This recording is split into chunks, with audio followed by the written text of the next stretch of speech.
This is The Opinions, a show that brings you a mix of voices from New York Times opinion. You've heard the news. Here's what to make of it.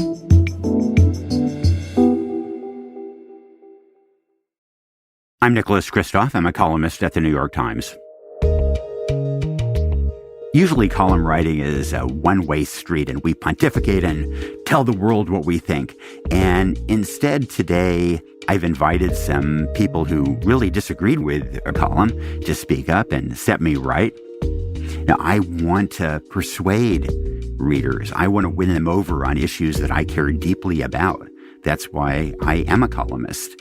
And I think I'm more likely to win people over if I treat their criticism seriously and engage with them. And that's what I'm trying to do right now. Let me tell you about my column first.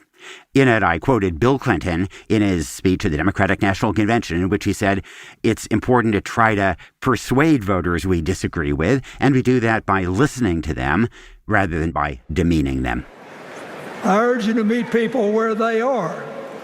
I urge you not to demean them, but not to pretend you don't disagree with them if you do. Treat them with respect, just the way you'd like them to treat you.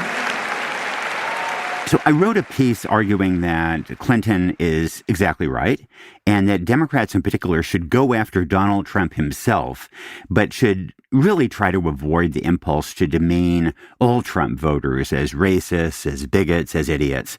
I argue that that is counterproductive at a practical level, because it's really hard to win votes from people that you're calling idiots. We have enough dehumanization in American politics, enough anger, that we don't need to add to it. Maybe not surprisingly, a lot of my fellow liberals disagreed with the column. There were thousands of comments on it, and some of them made some very fair points in disagreeing with me.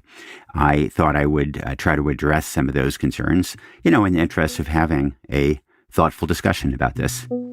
I'm Jordan from Kansas City, Missouri. Back in 2016, I reserved some judgment for folks who were swept up in Trump's lies about taking on corrupt institutions and uplifting the forgotten reaches of the country. Instead, he did what the GOP always does: cater to the rich and powerful at the expense of the working class. He is the very image of corruption in politics, and after January 6th, every American should have been repulsed by the idea of him returning to power. I'm sorry, but I'm fresh out of sympathy for these deluded souls. They can cry victim all they want, but if they seriously believe Trump is the answer to their problems, they're either lying to themselves or lying about their true intentions. Enough is enough. So, Jordan, I think you're absolutely right that Trump, and more broadly the GOP, has been of zero help to those working class voters. But why wouldn't you have sympathy for people who've been left behind and in their desperation turn to a false prophet? These are folks whose life expectancy has fallen, who are struggling with early death. Yesterday, I was talking to a friend whose car had broken down, and he needed $2 for a bolt to fix his car, and he couldn't afford $2. He didn't have $2. I think it's easy from a position of privilege to wag fingers and say, why don't these folks understand? But one of the reasons why the U.S. historically has not had better, more socially conscious policies is a complete lack of empathy among conservatives for those who are struggling. And I don't want to see liberals now follow along and likewise give up on empathy and blame the victims. I'm Robert Millsap from Woodland, California. I take exception to Mr. Kristof patronizing Democrats and instructing them how to address Donald Trump's supporters. Yes, there are those supporters who have suffered addiction and hardship, but that this might logically lead them to support a criminal and potential dictator is simply a bridge too far. Besides, many Trump supporters can't even plead hardship as an excuse. They include the wealthy, the angry, and the just plain ignorant. Robert, I think you make a very valid point that plenty of Trump supporters are affluent and don't have a good excuse. But there are a lot of working class voters who are drawn to Trump precisely because they have been left behind. I'm much more sympathetic to them. And one of the things that I think complicates this is there has been this big educational shift in the electorate. In 1992, Bill Clinton got about 2/3 of white working class votes. But now Trump has been getting about 60% of those voters. So Democrats like FDR, I think, pioneered empathy toward working class voters. These unhappy times call for plans that build from the bottom up and not from the top down, that put their faith once more in the forgotten man at the bottom of the economic pyramid.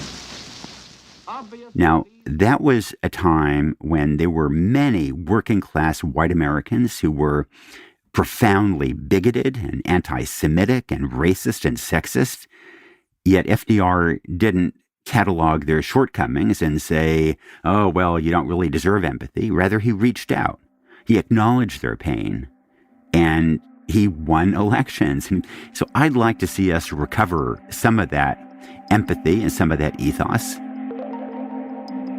I also think that American politics could desperately use a certain amount of humility. One of the things that I think my generation maybe was fortunate about was that liberals like myself who, grew up in the 1960s and 70s, we saw firsthand how dumb our own side could be. One of the great political misjudgments was that of the left in the 60s and 70s and the tendency to embrace communism or Maoism. And maybe that inoculated us to some degree from this sense that we're always going to be the virtuous ones who get it right. From my point of view, conservatives have been unusually wrong over the last few decades, wrong on civil rights, wrong on gay rights, wrong on women's rights, etc. And I think that has resulted in a certain amount of hubris on the left.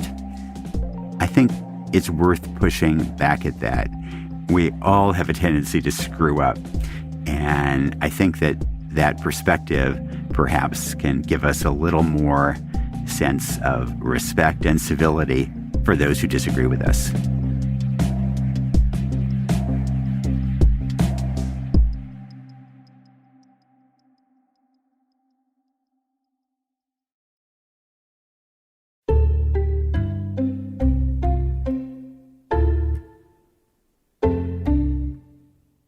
If you like this show, follow it on Spotify, Apple, or wherever you get your podcasts. This show is produced by Derek Arthur, Sophia Alvarez-Boyd, Vishaka Durba, Phoebe Lett, Christina Samuelewski, and Jillian Weinberger. It's edited by Kari Pitkin, Allison Bruzek, and Annie Rose Strasser. Engineering, mixing, and original music by Isaac Jones, Sonia Herrero, Pat McCusker, Carol Saburo, and Afim Shapiro. Additional music by Amin Sahota. The fact-check team is Kate Sinclair, Mary Marge Locker, and Michelle Harris. Audience strategy by Shannon Busta, Christina Samuelewski, and Adrian Rivera. The executive producer of Times Opinion Audio is Annie Rose Strasser.